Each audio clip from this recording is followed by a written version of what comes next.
Sus viatoreum, lepus and re sanctum, hippitus hoppitus Deus Domine.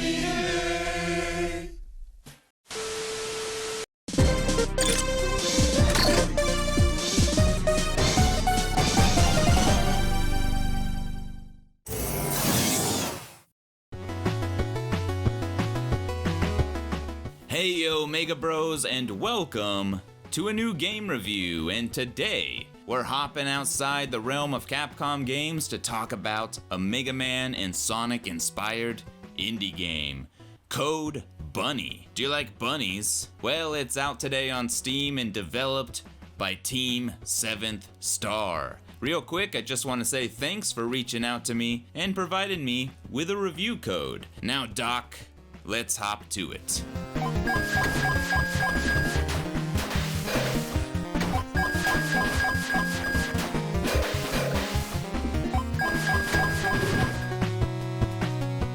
In Code Bunny, you start off X4 style, with two playable characters to choose from. The sword-swinging Hazel Jones and the ice-skating, spinneroony-lovin' Axel. And similar to X4, both have exclusive scenes, stages, bosses, and of course, different abilities. Hazel's main gimmick is the ability to shoot energy arrows at her enemies, to lock on and then fly towards them like a homing missile. This breaks their shields and grants you an additional jump, and it can also go through walls. Handy for when you want to keep zipping around. She also has a nice satisfying combo attack with her sword. The only thing missing is that wonderful hoo-ha-ho that Zero has in X4.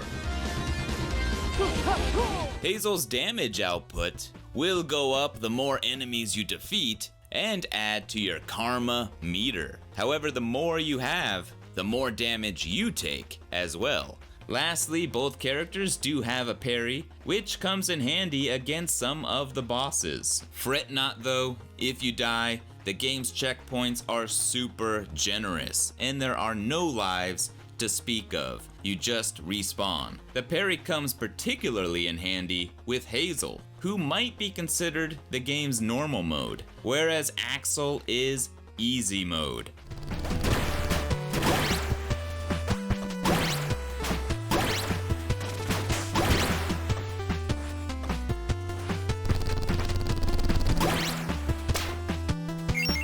Axel's main gimmick is the ability to spin and his momentum to bounce off enemies. He also has a parry, a combo attack with his kicks, and a mid-air downward strike, but all of that is moot because his spin attack essentially makes Axel impervious to all damage. So I found myself just mashing on that button even against the game's more bullet-helly bosses. The only thing that I had to worry about was falling off a ledge. Other than that, and I don't know if it's intentional, but Axel is God mode. Speaking of ledges and stages, there is 6 stages in total, including one more story-centric stage. And unlike Mega Man, you progress through the stages in a more linear fashion. And the stages here are kind of a mixed bag. I did like some, like the Wonderland stage, which was cool and had a nice fitting motif for a game filled with bunnies, while others didn't really provide any interesting gimmicks, like the teleporting hats in Wonderland, or Axel's exclusive underpass stage with those grind rails. In fact, I think that's my one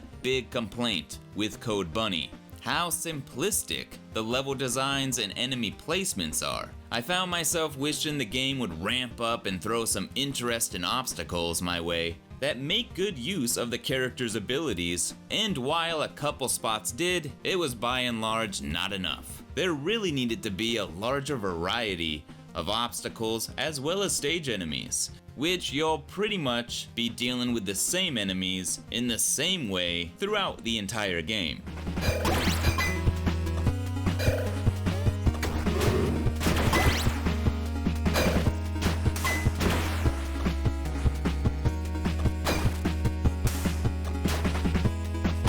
The main positives in terms of gameplay are the tight controls and the fact that the character's abilities are fun. I just wanted more ways to use them. So I can't help but wonder maybe it would have been better to have one playable character.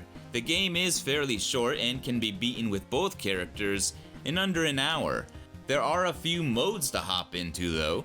The story mode, which is the main game featuring cutscenes and dialogue, classic mode, which nixes all of the scenes, and an unlockable speedrun mode when you beat the game, which is, as its name suggests, a mode for getting the best time, which seems to be something they had in mind, given that even in the main game, at the end of each stage you are given a rank and your best completed time. In addition to the fact that the stages have multiple paths you can take, so you can try to find the best path for the best time. One thing I liked about story mode, however, was how the bosses would appear during the stages before the fight. Now they don't particularly do anything here, not like Jet Stainray bombing you from above, but it does add to the game's story beats.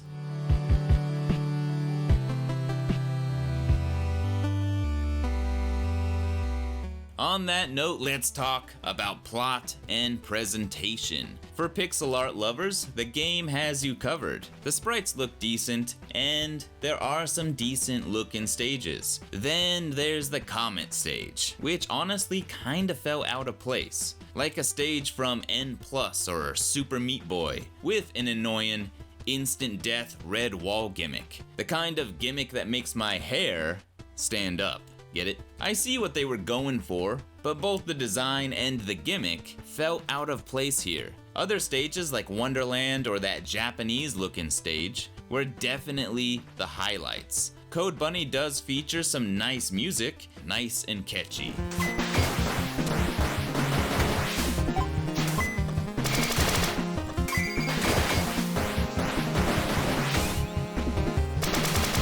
As for the game's story, I didn't get attached to any particular character or really invested in what was going on. But that said, your mileage may vary here. In short, Hazel and Axel are members of a space program, both dealing with their own troubled past while fighting against a terrorist group called Mad Bunny. To the story's credit, it's not as simple as I just laid out, and despite being such a short game, there are multiple unexpected twists and turns along the way. But that's also a double-edged sword, because given that the game does have a short length, most of those story beats are told through dialogue exposition. And as the old saying goes, it's better to show, not tell. Who was St. Peter? He was the disciple that Jesus made into the first pope. Exactly. But there's something the church didn't tell you. In actuality, Peter wasn't a man at all. St. Peter was a rabbit. Peter Rabbit. You can also chat with the characters in the talk room between missions. The character designs are also not really my cup of tea, but I don't hold that against the game. They may be your cup of tea.